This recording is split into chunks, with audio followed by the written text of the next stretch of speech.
Okay, let's get a little bit more done of the TRIMET shit show. I hope you enjoyed the election shit show. The elites have all these little shit shows for you to view. The elections are one of the main tools of propaganda. The actual illusion that you have some control over any of this. It's a very important psyop. Voting is for suckers because no matter who wins, you lose. Doesn't matter, But Democrat, Republican, the only difference between the two parties is the what do you call it? The culture war. They use the culture war to get people to vote for them. One side is for gay rights, the other one's against gay rights. They're always splitting the population against itself. But behind all that, the World Bank is still stealing all the money. They want you to think the culture war is important while they rob you and leave you in the ditch.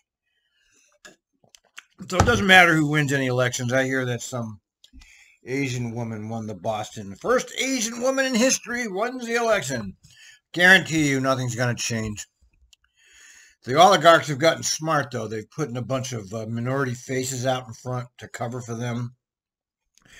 And it's not going to lead to any change for the classes that are not the top 20%.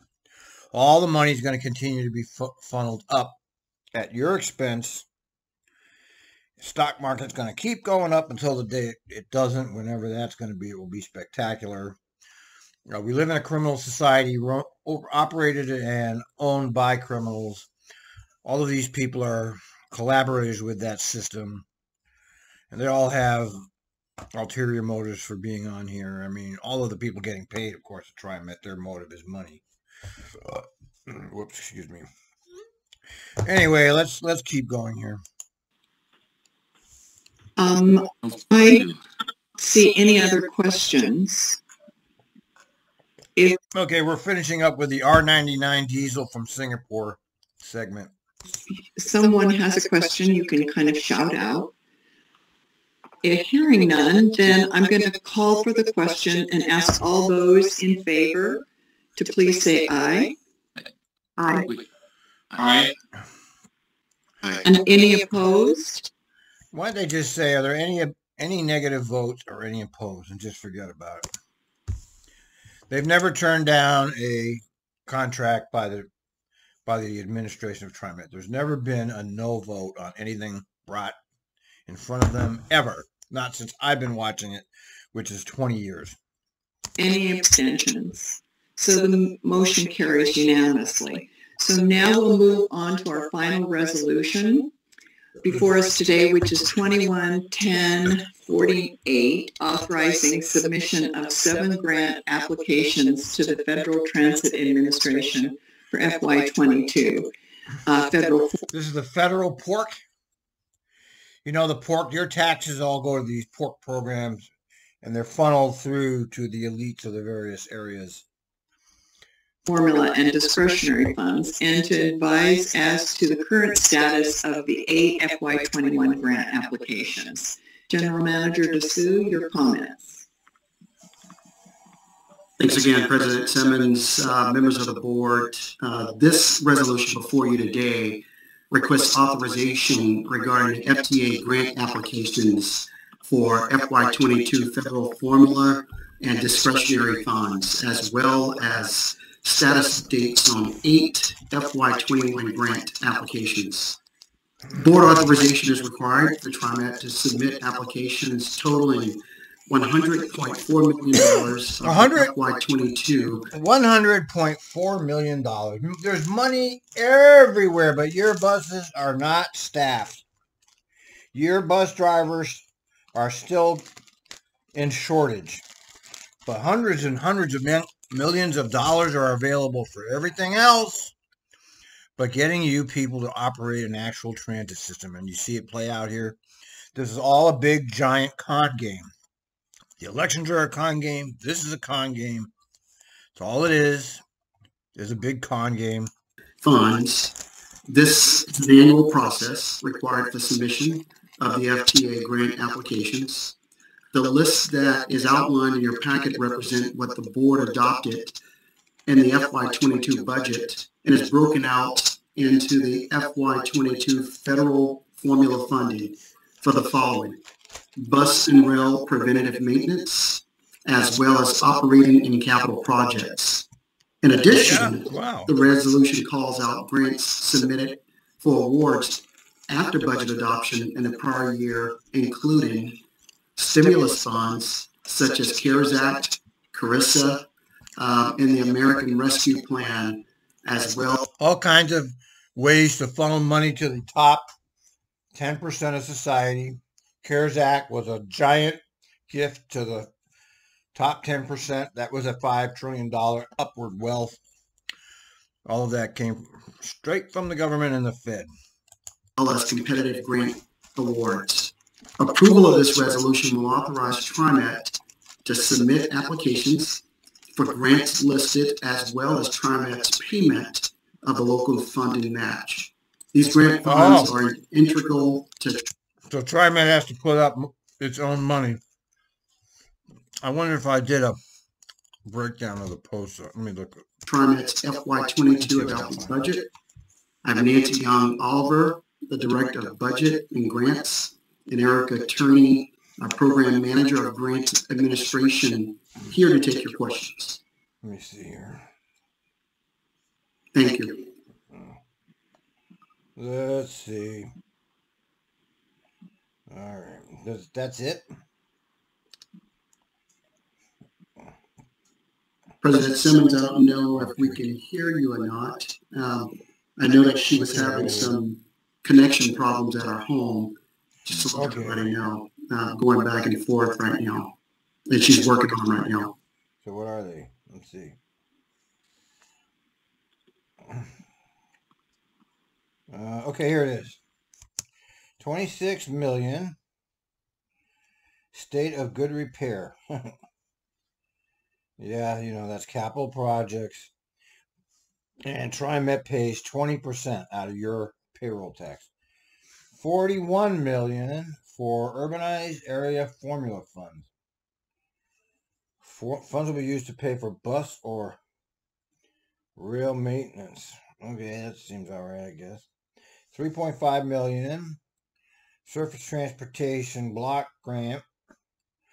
Funds will be used for bus and rail preventative. The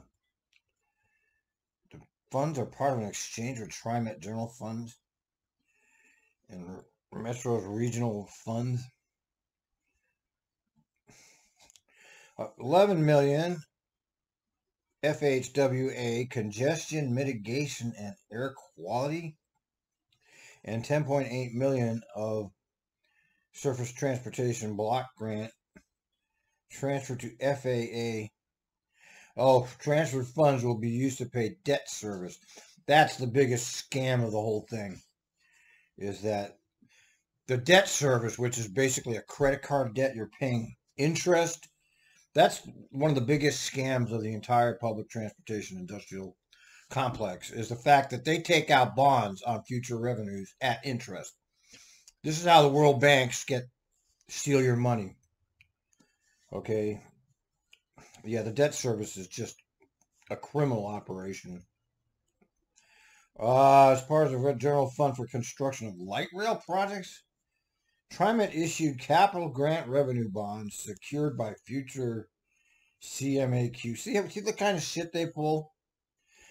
Okay. Funds have been pledged to pay principal and interest. 1.8 million to buy buses. 1.3 million. I don't know. A whole bunch of shit here, man. God. Tons of shit. Nah, I can't just forget it. Is there a clause to enact our vice president to take over running the agenda in the middle of the meeting, right? I can. Hi, it's Lori. I will, until without a script, I'm flying blind here, but I will go ahead and until we hear Linda. And Linda, certainly, if you're there, chime in. So I believe our first step is going to be to have a motion to approve Resolution 21-10-48. Thank you. Yes, Keith. He can't Thank wait you, to Keith. he can't And wait to second? second it. Wait seconds. Yeah. All right. Any discussion of this resolution?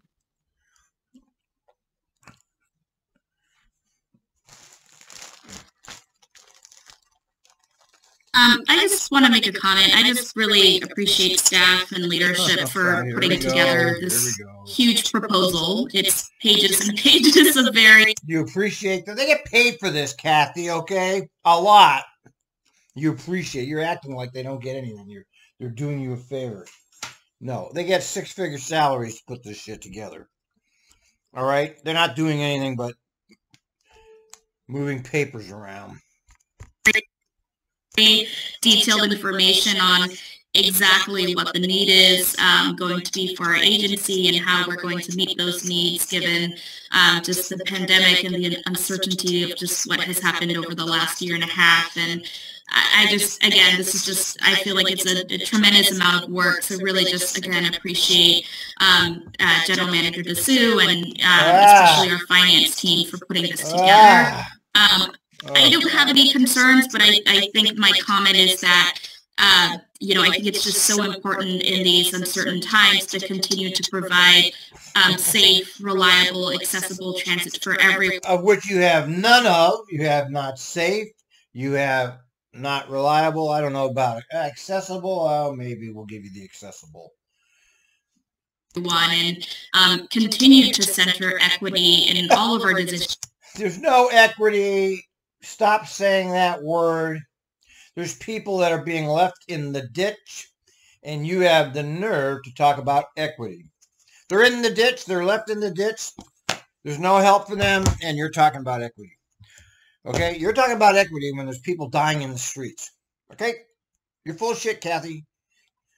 Stop being full of shit. Stop saying bullshit. Okay? We don't want to hear your nonsense. You're like Biden. You're talking nonsense. Making, and I do really feel that these grants that we are submitting to the FTA really addresses those unmet needs in our communities, and again, trying to provide. Can you believe this? Can you believe this? I can't believe it. I mean, why? Of course, I should believe it. I've only been watching this ridiculous farce for 20 years. This safe, reliable public transit for all members. Should we play some calls, Rippy? Safe, reliable. How many runs were canceled today? Who knows? Probably 30, 40. How many people, how many goddamn incidents? It's not safe and it's not reliable. Okay? It's not. It's just lie. You're lying, and I'm calling you out, liar. As a community. So that's just the comment that I'm going to lead into, and I don't feel like I really don't know how I can continue watching these. They're just such ridiculous farces, these meetings. I stopped watching them at one point because it's just such awful hypocrisy and just people that just don't seem to have a clue about reality. They're just in a bubble. They're in a bubble. Need to necessarily pick apart at each particular grant submission, but I'll leave that to other board members. But I just, again, want to extend my gratitude and thanks for working on this big proposal for us. What a fucking shut up! You want to extend your gratitude? You pay the motherfuckers! Okay, we pay them six-figure salaries to do it. I want to express my gratitude. And submitting it to the federal government. So thank you. I would like to comment as well. Yeah, bring it in. And that was a very comprehensive proposal that was sent out to the board. And so, again, thanks, staff, for putting that all together. My only question is I don't understand why, and hopefully someone can explain it, why there's such a large percentage of matching funds for the accessible transportation portion of the grants. And maybe, Laura, you maybe know more about that and can share that as well. Because it's all pork barrel shit. Who knows what they're going to do with the money? They say they're going to do these things. Who knows what actually happened? They hire more bureaucrats. They make their organization more and bigger and bigger and bigger. government is so out of control now, and it's getting bigger and more out of control every day. Let's go to Nancy and Erica. They're here. Director Edwards, they could be able to respond very quickly on that. Yeah, happy to respond on that one, Director Edwards. So is your question, I want to make sure I'm understanding the question. Are you asking why the percentage of match? Yes, it's so large, so much larger for that particular portion of the grant. So, so the general answer is that the federal government determines what the match is for each type of grant that you are submitting for or you are awarded. It's not really negotiable. Erica, would you like to add anything here? Yeah, I would. So 5310 funds have a requirement that 55% of these funds be used for what FDA calls traditional type projects. And those are like mobility management, purchase services, and they carry a 80-20% match split. And then the minimum amount that you can use these 5310 funds for is for operating type of costs, and those have a 50-50 split. So when we give the funds, when we pass through the funds to Ride Connection to use, we identify the different activities and whether or not they're traditional or non-traditional type of activities. And then, so those activities are funded with those different match rates. So you're looking at an average. Okay. Does that make sense? Yes, that does make sense.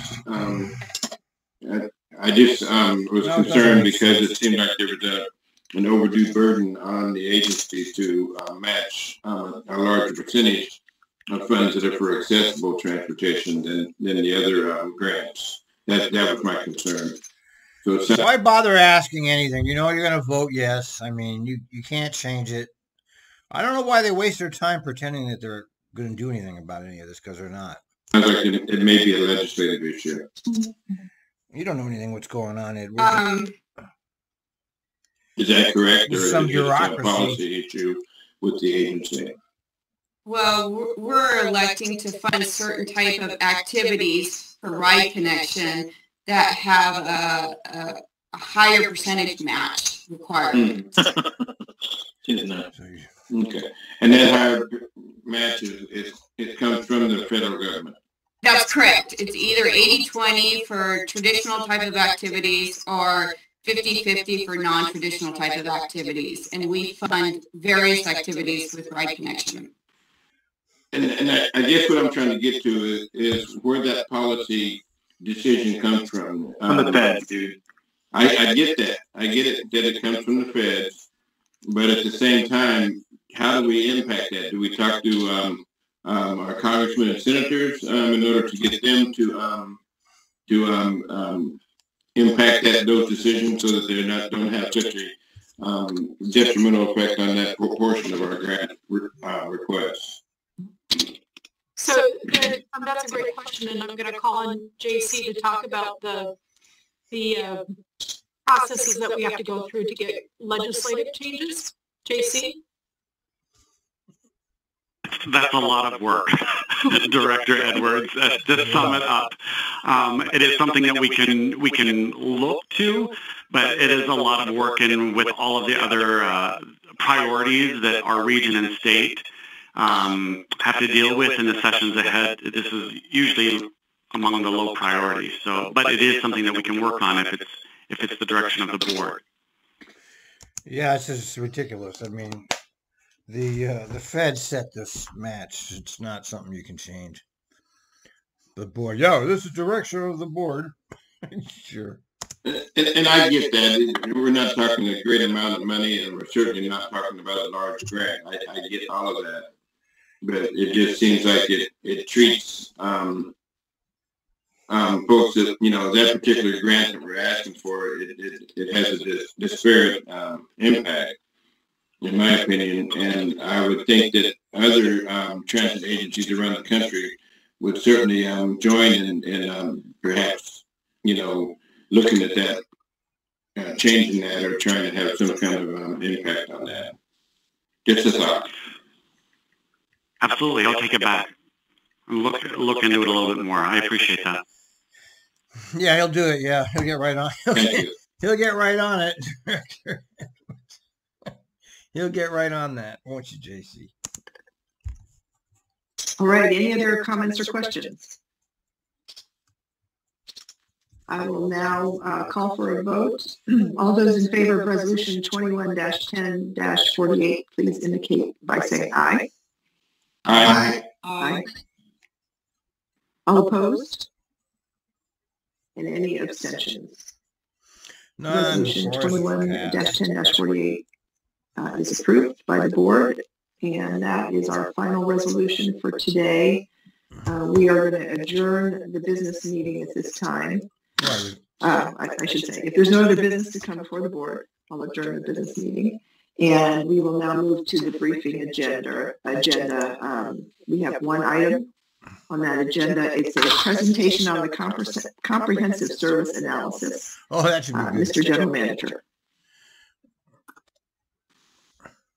Thank you, Vice President Bowden. All right, well, I'm going to end it there. That's good enough. We'll do one thing at a time. It's much better. So that was basically nothing, whatever.